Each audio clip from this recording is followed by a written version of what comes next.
right, a very good morning to you and welcome to the platform, the pinnacle of all discussion. We are back again to talk about issues, so many issues as they affect us as Nigerians and as Abians. Thank you so much for joining me on the platform this morning. My name is Ginika Olwaha. Now the battle for Abia State top job, that is the governorship position, hots up. The urge for Abians to ask relevant questions and ensure the candidates provide practical answers to the questions keep rising. On the platform this morning, we'll be interrogating the three major areas, precisely infrastructure, the issue of inclusiveness, and human capital development. Those are the issues plaguing us here in Abia State, and we'll look at them critically. Some of the major frontliners, that is the People's Democratic Party, the PDP, Young Progressives Party, YPP, and the Labour Party will give the narrative as to how their various candidates, will be tackling the above issues, devoid of attacks on a candidate. Thank you so much. Once again, let's take political update. When we come back, the show continues. Stay with us. This is Political Update. The Federal High Court sitting in Port Harcourt, Rivers State, has nullified all the primaries conducted by All Progressive Congress APC in the state. Some aggrieved APC members loyal to the governorship candidate of SDP, Senator Magnus Abia, had approached the court challenging the conduct of primary with claims of exclusion from delegate primaries conducted in the state. Addressing his supporters in Port Harcourt, Senator Magnus Abia commended the judgment. Former President Goodluck Jonathan wants the National Assembly to consider a law mandating governorship and presidential aspirants to contest primaries as a pair in order to reduce friction between themselves and their deputies. He decried a frosty relationship between governors and the deputies, which made it impossible for many governors to nominate their deputies to take over from them. Jonathan, who spoke at a book launch in honor of Governor Abdullahi Ganduje in Abuja, advocated the need for constitutionally defined roles for deputy governors and vice presidents in order to make their office functional and relevant. So to me, I'm thinking that National Assembly should look at it, or Nigerians is beyond the National Assembly, because the issue of electing political leaders, it's just that our constitution don't have the provision for a referendum.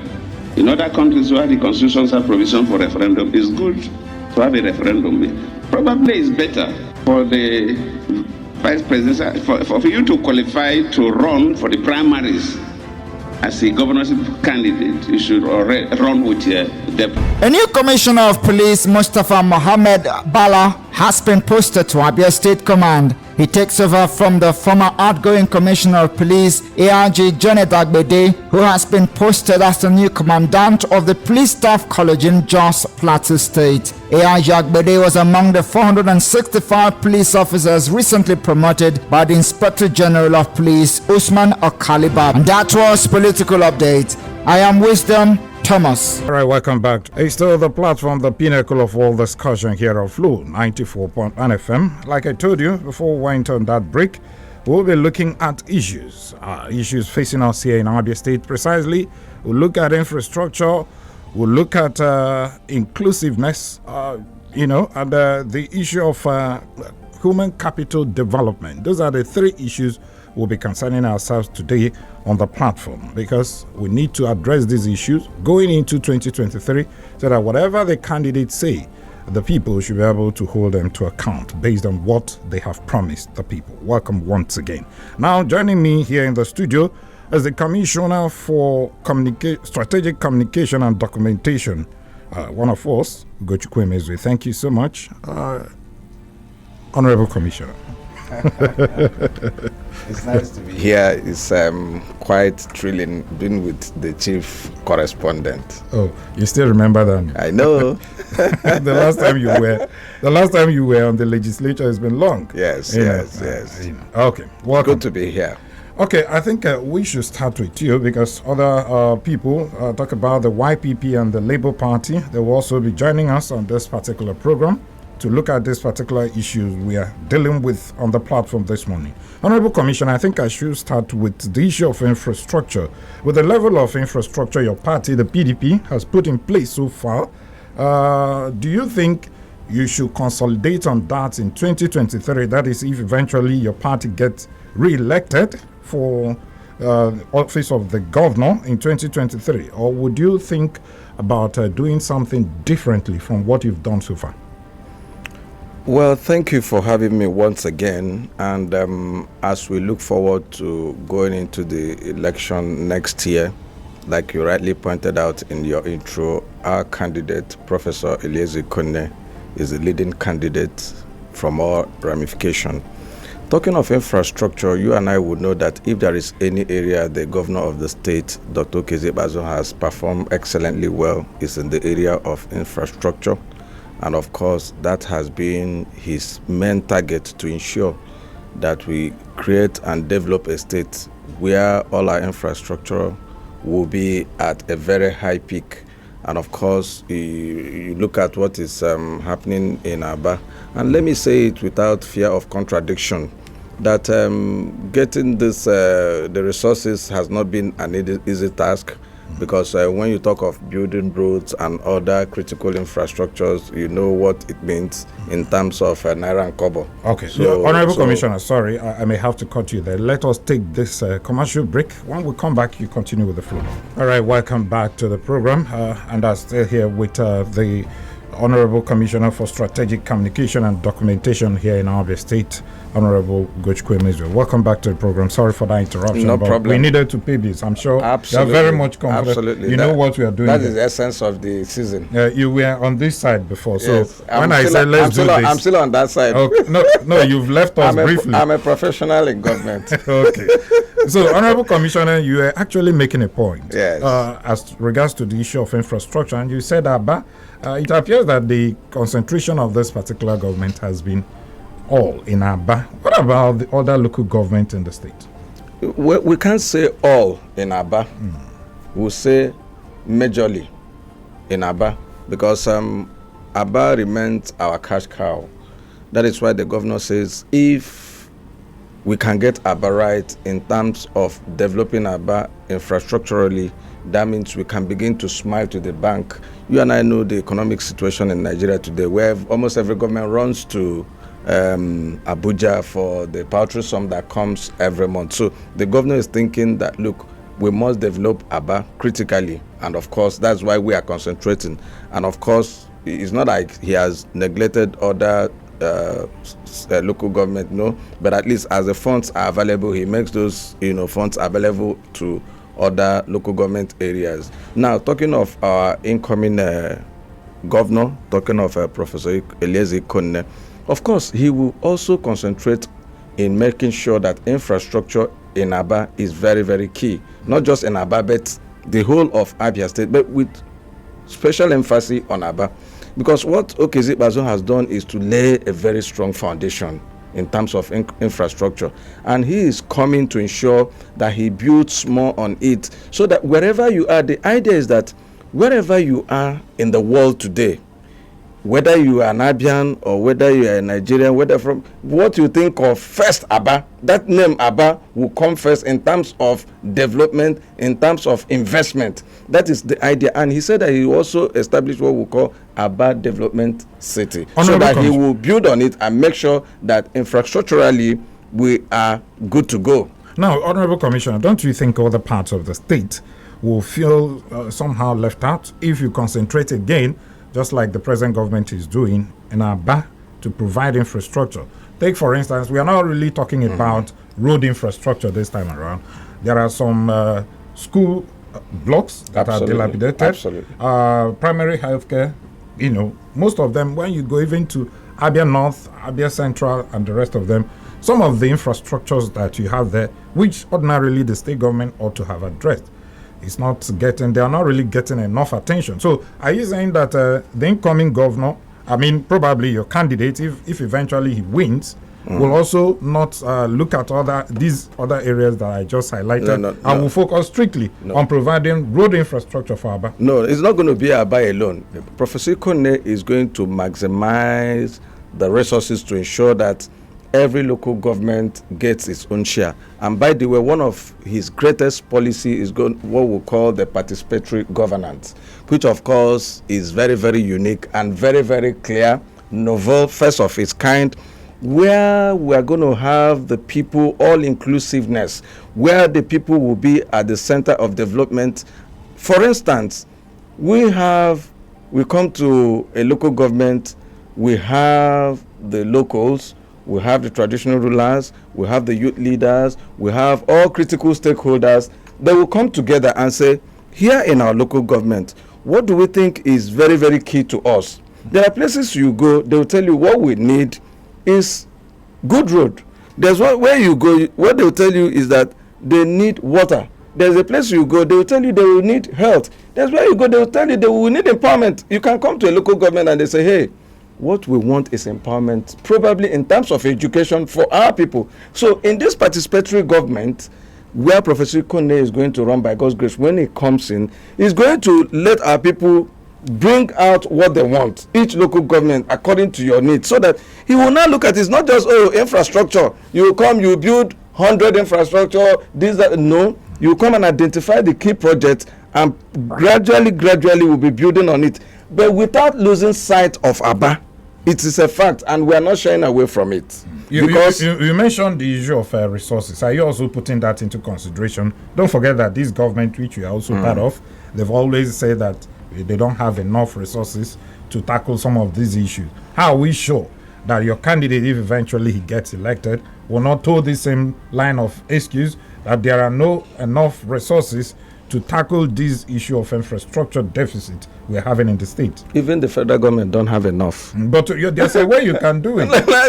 It's a when you want to catch it, not enough, as if it will never be enough. Even if it won't be enough. Yes, that's what I'm saying. So I'm not saying the economy, you and I know, is not at the best of its peak, and it's affecting virtually every strata, every tier of government. So it's not as if you have enough. So, but what we want to do is to prioritize.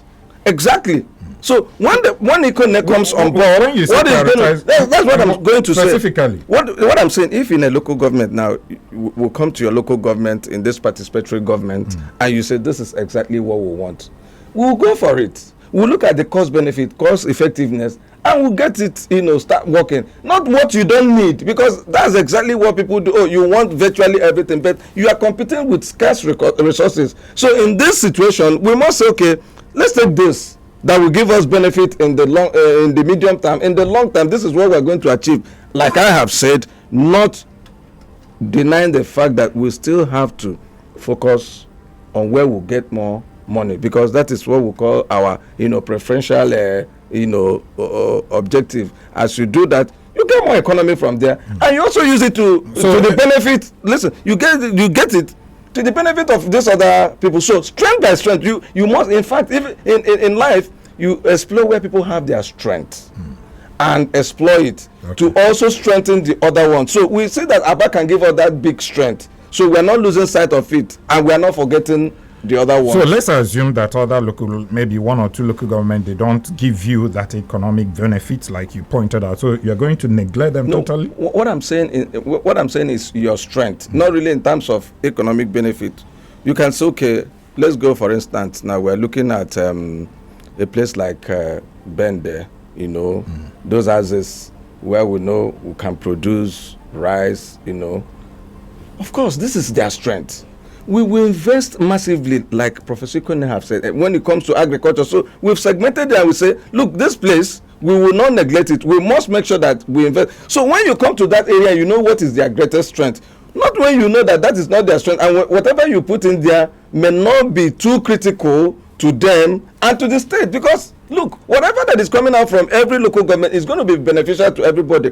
Even if you don't have anything like, probably this is my key product, will come and say, okay, probably you need roads, probably you need hospital, probably you need schools. But what we are saying is that the resources remain very scarce, and it's good. We're going to maximize to ensure that we reach the optimum. Yeah, because so many people believe that this present government, which you're part of, they've actually neglected some aspect of the state, like Abia North, like Isukuato, Bende, Arochukwu, and the rest of them.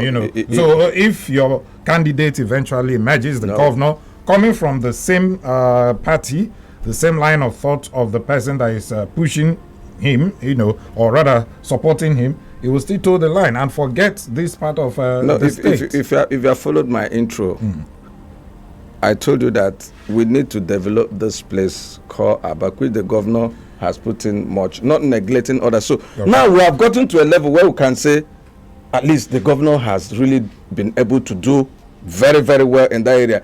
Now, we're going to now spread out. Economy is going to spread out, and that's why we are talking of making sure that in this participatory government, everybody is going to be part of it. It's going to be monitored. You are going to give us what you want. We are going to go there. We are going to initiate it. And of course, the people will also supervise it. The people will also do report. And of course, the governor can always, the incoming governor can always go to that place unannounced with his executive, stay there and see what is happening. So this kind of unique government is what is going to be our catchphrase. Participatory governance. Okay, let us especially at the grassroots. Okay, let us also welcome one of the discussants on this particular platform.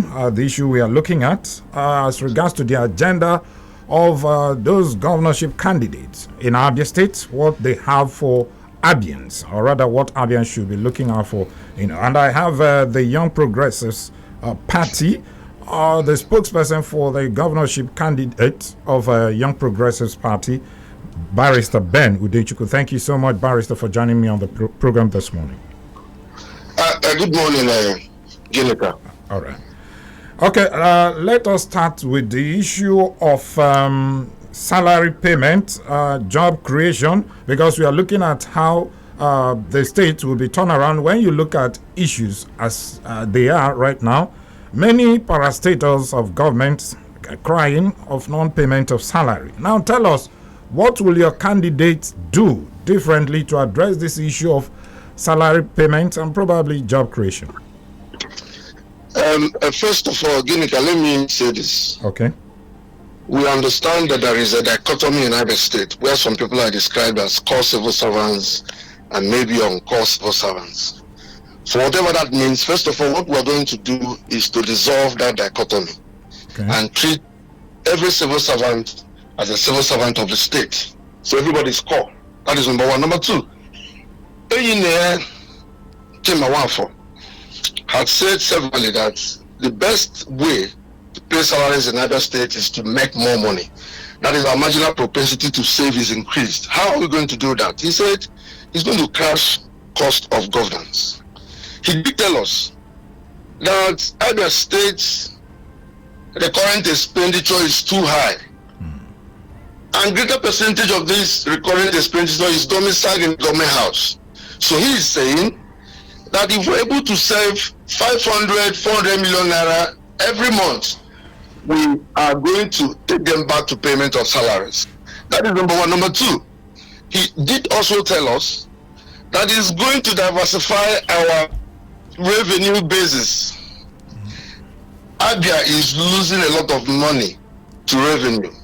Abia is losing a lot of money to holes and wastages.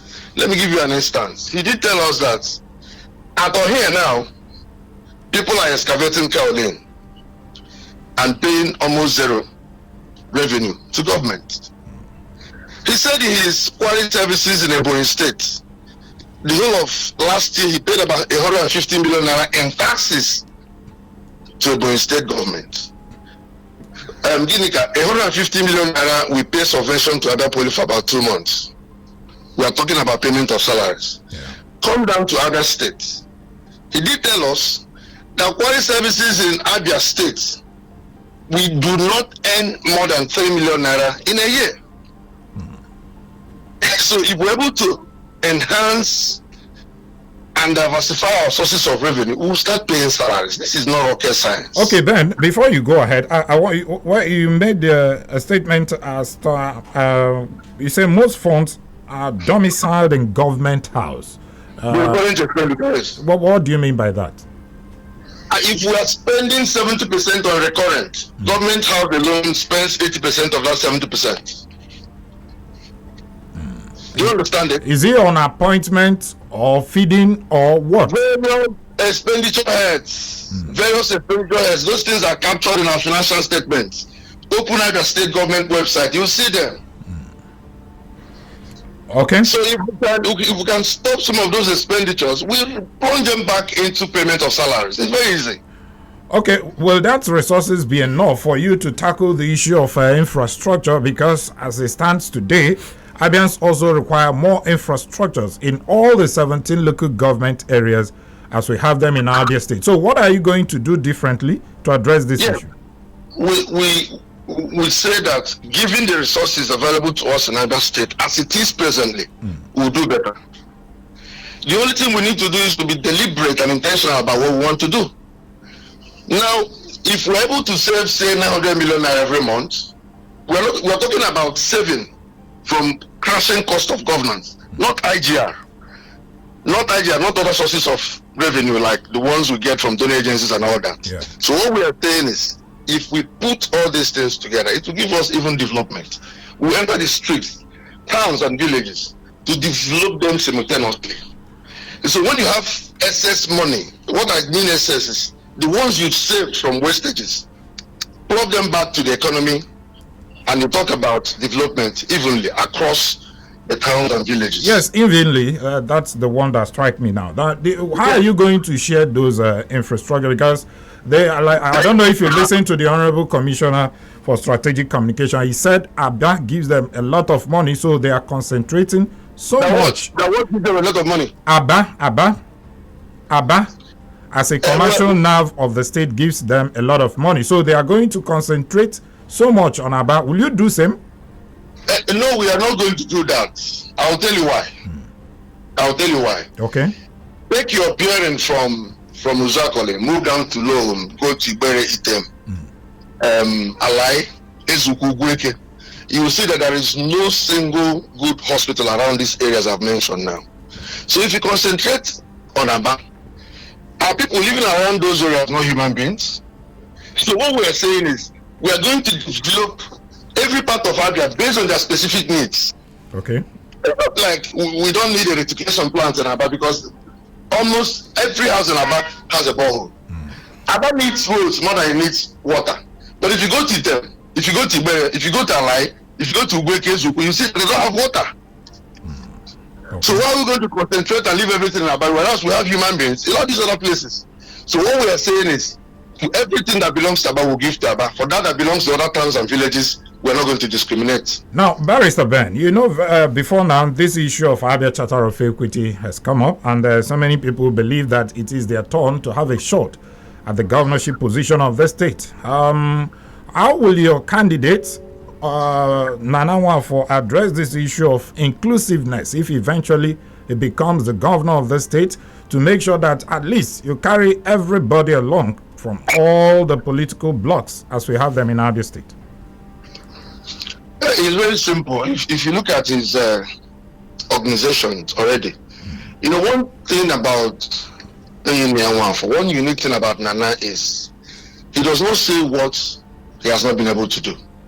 When you say inclusiveness, we are looking at every Abian as being important and strategic to what we are doing. And so first, competence will relegate mediocrity. So we're not going to pretend about it that if you are not competent and you'll be in a particular position because it is your turn. No. What we're going to do is to make sure that every Abian has a say in his government. But if there are positions we are going to talk about, we talk about people who are competent, people who merit to be in those positions, not because it is their turn. Okay, so now that Nana Nwafor is from Osisiama local government, so if his brother maybe does not have what it takes to be in a particular position, would he now say, okay, no, we won't look at that? Don't forget that charity begins at home. Yes, let me say it. Unfortunately, he's the kind of person that says, if you're my brother and you're not qualified for this, I'm sorry, you can't get it. He told us that people who occupy positions as market leaders in Abia do not even have shops most of the time. So he did say that, are you telling him that somebody from Osisioma who doesn't have a stake in Arere will become chairman of Arere because he's from Osisioma? That is not going to do that. That if it takes getting somebody from Anambra or Enugu who has a stake in Arere to be the chairman of Arere, that is going to do it.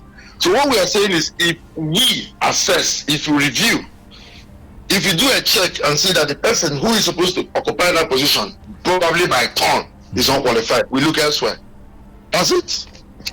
Okay, let me sincerely thank you, the spokesperson of YPP Governorship Campaign Council, Barrister Ben Udechukwu. Thank you so much for joining us on the program this morning. Thank you. Thank you. Okay, we're going to take a breather. When we come back, the Honorable Commissioner will react to some of the issues raised by Ben there. Then we'll go over to the Labour Party Governorship Campaign Council spokesperson Ferdinand Ekoma, who is also standing by. He will tell us his own side, when we come back on the show. Stay with us. All right, welcome back to the program. It's still the platform, the pinnacle of all discussion, and we are looking at the agenda for those candidates applying to, those applying to become the governor of Abia State. We're looking at the agenda of what they will be doing for Abians in terms of infrastructure, human capital development, as well as the issue of payment of salary. Those are the issues we are looking at right now. And I have joining me virtually the Labour Party Governorship Campaign Council spokesperson, Ferdinand Ekoma. Thank you so much, Ferdinand, for joining me on the program this morning. Good morning, and thank you, Ginika. It's my pleasure being on the show. Okay, let us start with the issue of infrastructure. Tell us, Alex Otti was there in 2015. Probably he said a whole lot as to what he was going to do, to address the issue of infrastructure. He was also there in 2019. I'm sure he must have made similar statement. Now, this time around, what is he bringing to the table, and what should Abians look out for in terms of infrastructure this time? Once again, thank you, Genika.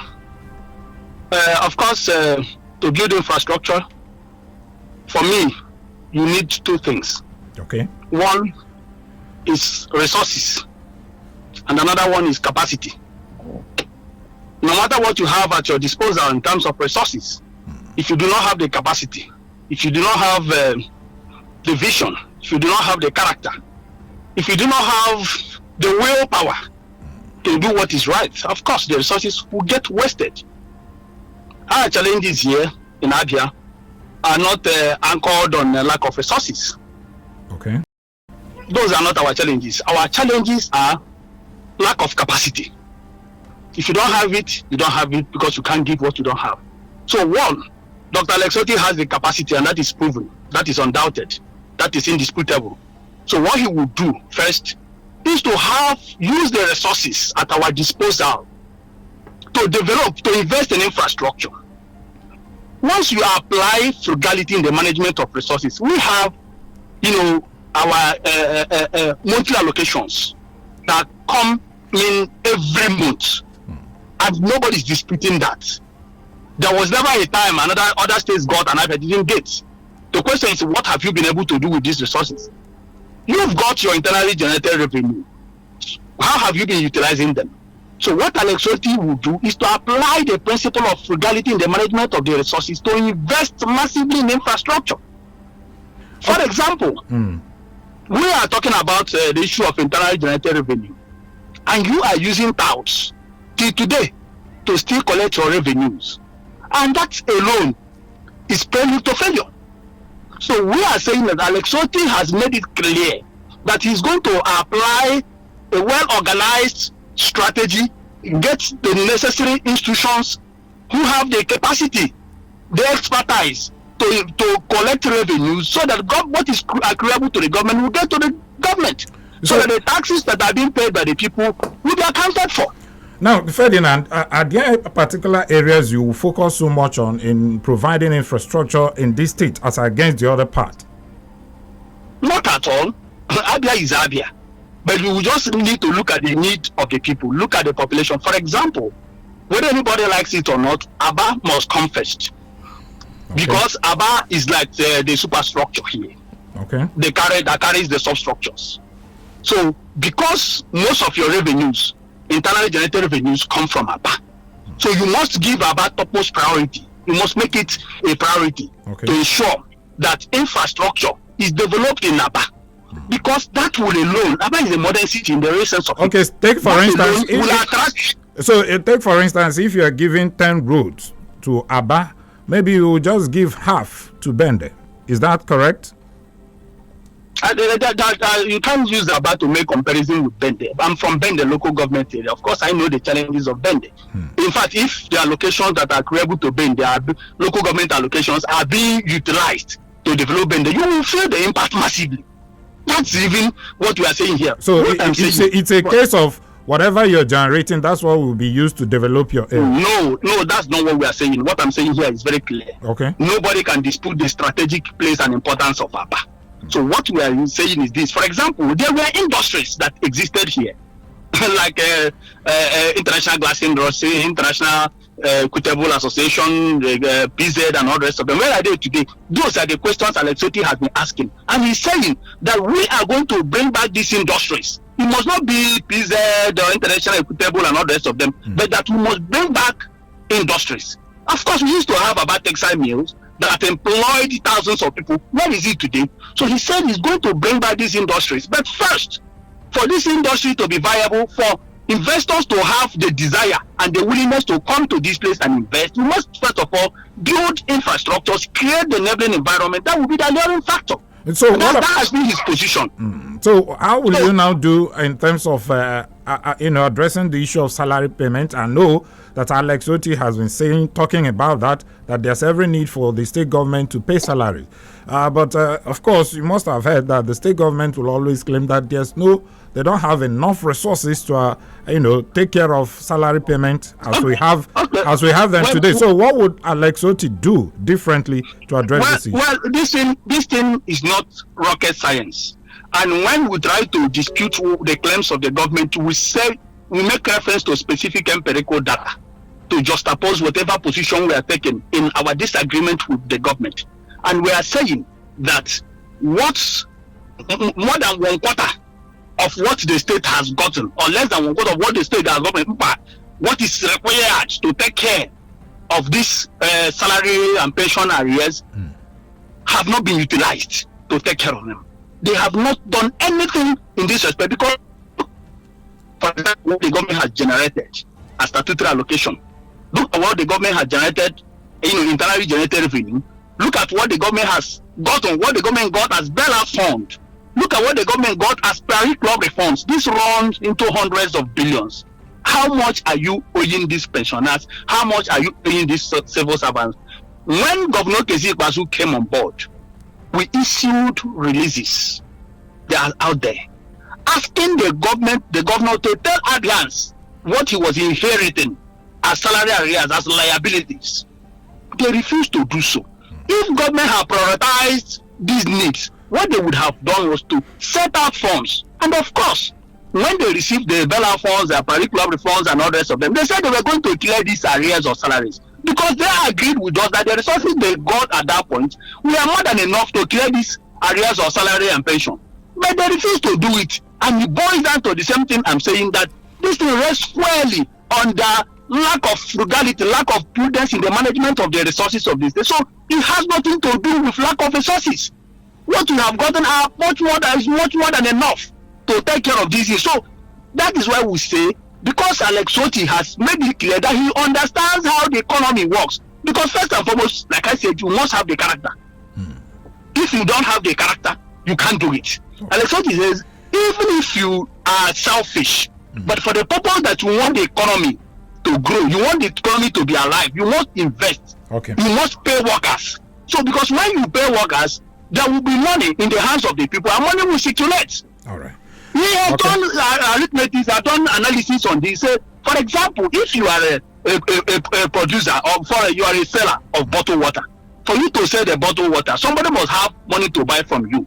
And when that person buys from you, you the retailer, you will buy from the wholesaler. You go again to buy from the wholesaler. The wholesaler will buy from the manufacturer. The manufacturer will produce more. The manufacturer will be able to pay the workers. But when this economic activity is dead as a result of non-payment of salaries and pension and all the rest of them, the economy will crumble. It's a very simple thing. And that is the arithmetic Alex Otti has continued to do. It has nothing to do with lack of resources. It has everything to do with lack of capacity, lack of character, lack of sincerity in the management of the resources of the state. And you think Alex Otti has all this, the capacity, the political will, and what have you, to address this issue? Of course he has. His antecedents, his achievements, his accomplishments. All right. People who know him We are talking about accomplished people. And of course, last time, I'm sure you heard Mr. Pitobi talk about it, Alex Soti, because he has known him, they have worked together, they have continued to relate and work together. Okay, so we Ferdinand. are talking about a man who has a proven capacity, proven evidence of accomplishment. So there is no doubt about the fact that he can do it. All right, Ferdinand Dekoma, media advisor to Dr. Alex Soti, and also one of the spokespersons of the Labour Party Governorship Campaign Council. Thank you so much for joining us on the platform this morning. Thank you, Ginika. Thank you so much. Well, Honorable Commissioner, you've heard all that your opponents have said. One of the things the two of them actually pointed out was the issue of frugal management of resources of the state to make sure that you have enough to address some of the issues we have. Take, for instance, the issue of salary payment, pension, even the infrastructure we are talking about, that you must have enough, going by the fact that Abia has received a lot of money, but maybe your government has not been able to manage it well. So they said they have what it takes to address this issue. What will Professor Ikone, your candidate, do in this regard? Ginika, talk is very, very cheap. When you are outside and you don't have an internal grasp of what goes on in government, you've not even managed an office in government and even the bureaucracy, you won't understand what it takes. So when you're outside, just like Buhari was shouting in 2015, Abi, that when he comes. So tell us, I'm coming. I'm coming. You're an insider. Tell us what is inside. I'm coming. That is preventing you from doing the needful. I am coming. I'm just telling you. Okay. When he was there shouting, he would do this, he would do that, he would do that. Now what has he been able to do? Absolutely nothing. Now, when you look at, I've told you, when people are shouting the resources, what is even the resources of Abia? In a month, most times it comes 4.7 billion. 6.5 billion. That's the fact. That's exactly what I'm saying. And from the IGR, we've concentrated so much in Abba, so you should be able of course, to recoup a lot of money. But you know that when you are, it's just like when you are building, like you can't make an omelette without breaking an egg. Those time you are building, you are not getting anything. You know that very well. It's so when are you going to get? That's exactly what I'm saying. Will it take eternity to do that? No. We are building, and gradually, our profile in terms of finance is rising. At least we've gone past the billion mark in terms of internally generated revenue. So what we are saying in effect is that gradually we are upping the ante because the governor is rebuilding, is doing a whole lot of things. So as far as this is concerned, any person telling you that, we are extravagant, we are this and no, it's not true. Because when you look at what comes in, to what I think Ferdinand said, talked about the use of tout to collect revenue, thereby giving leakages here and there. So maybe that's why you're not having enough. No, what do you expect? But is it true? It's pure lie. What do you expect Ferdinand and Oti to say? When you are desperate to come into an office, Ginika, tomorrow he will even lie that my head is turning the other way while my front is. I don't think they are. No. What I'm saying is this: it is not true. We have consolidated our revenue collection, and we have a revenue team headed by the Deputy Governor of Abia State. I mean, an accountant. Okay, I mean, when people say just say so that it will be so sweet. When you see people standing on the road and nobody sends them, somebody can wake up to see these people and look the other way. No. It's not true. Most times they've been arrested, prosecuted, and we keep on doing that. But the problem is that when they come to people, they allow them to do that. They don't give information. So what do you expect? It's just like crime. The policeman cannot be everywhere. So basically, when that crime is committed and you call the police, they come. So tell the Abians the truth. We are not using any tout. It's just these rhetorics in politics so that it will be sweet in their mouth so that people, but it's practically not true. So and you remember, let me also say, you talked when you talked with Ben, he talked of domiciled in government house. I will talk about that. You talked of not concentrating on Abba. Hear me clearly. I never said that you are using the word all. No, I say we will make Abba a priority. I don't know if you're getting me. And thank God that Ferdinand has also said that. But what is different from our own is that we are going to run a participatory governance where people will be at the center of whatever that is coming to their local government, which they don't have. It's all, just there. we have been talking. I will do this, I will do that. So as far as we are concerned, Professor Eliezi Kone, when they talk of integrity, most of these people, they have not managed a very serious human. I also want you to react to the issue of inclusiveness, like probably as we have them today. So many people believe that the government you're part of appears to be, favoring a particular section of the state, as against other people. How would Eliezi Kone address this particular? You have kitchen cabinets. You have people that will be put or appointed into when you look at specific, juicy positions. No. Will it be his own people from Isialanga? It's all about when you see, this is service. Just as I am, mine as a commissioner is to do my job. I don't know if you're getting me. To make sure that the people get service delivery. So all this juicy, that doesn't even arise. What Ikone would do, which the governor is doing, is to ensure that people get fair service. But if we are, because we are developing Aba, it looks as if, it's not true. We have made it clear that this will be our point of ensuring that we develop the state and use that place as a springboard. So as far as our candidate is concerned, when you talk of integrity, this is a man that has managed Abia State University, which of course, and I'm an alumni of that institution almost 30 years ago that I was in that institution. He owed some months of salary. It's not true. It's not true. If you remember Gineka, this government, we use Abia State University under Ikone as the poster boy. They never went on strike until the COVID came. Even Plapoli? Even Abia Poli? He was sent on an intervention to Abia Poli. By the one he did extremely well. He didn't owe salary while he was there.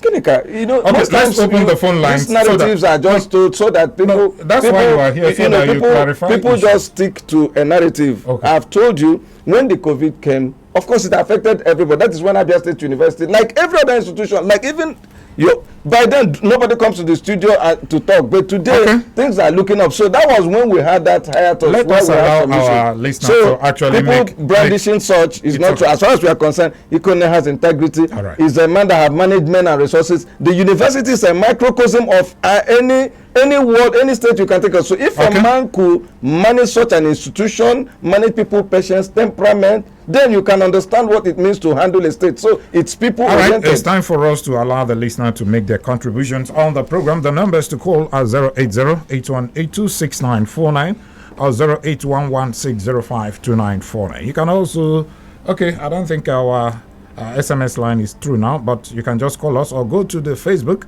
and drop your message there. That's all. But then again, we must remind our listener, please, no personal attacks. We are looking at issues on how best to move the state forward. You can call us now. Hello, good morning. Hello, good morning. Good morning, my people. Good morning, welcome.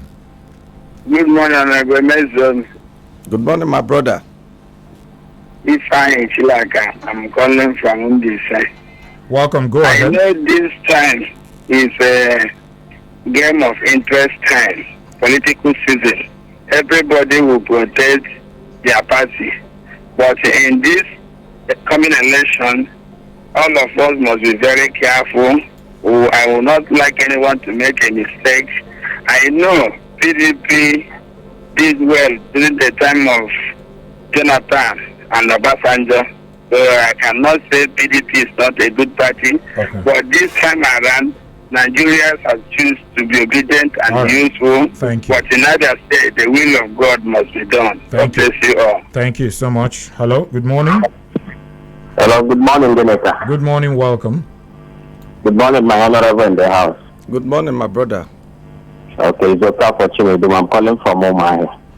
Go Thank you. Well, I love what is happening in Abia State politics these days. Let it be focused on individual and dissident. Ikone might be good. Let him come himself and tell us every policy thrust he has to change the narrative of Abia State. We know the challenges that the present administration have faced, which includes inadequacy of funds. You want to know what different will he bring to in order to meet up with the development of this state. Likewise, every other candidate. Anybody who comes to the studio, please tell us what different you are to bring to the table to change the narrative of Abia State. Thank you so much. That is my take. Thank you so much. Hello, good morning. Hello, good morning. Good morning, welcome. Nanja Telosumaya. Okay. Yeah, honorable in the house. Good morning, Nadia. Tell us. Yeah, honestly, I'm on the plane. And the reasons of it, what I don't like in Abia State, the way they appoint, not vote, as successful. Now we have constitution in the federation. It's not the labor or the job of a governor to appoint his successor. And it has been tradition of Abia State. You know, truth is bitter. Of course, what we are going to do on by 2023, only God knows. And economy of a person, I don't hate him. He's somebody who is well read. He can manage, but the method of his appointment is what most people don't like. Okay. We really want to abolish godfatherism in Abia State. Okay. And Thank you. And they continue encouraging it. All right. That's Thank all you. I have. Thank you so much. Thank you so much. Thank you. Hello, good morning. Hello, good morning. Good morning, welcome. Thank you. Good morning, Honorable. Good morning, sir. This is Osinachi from Mombasa. Okay, Osinachi, you have 30 seconds. Osinachi, go ahead. The simple about what you are saying, what you people are saying there is that we don't need any changing of party in Abia State again.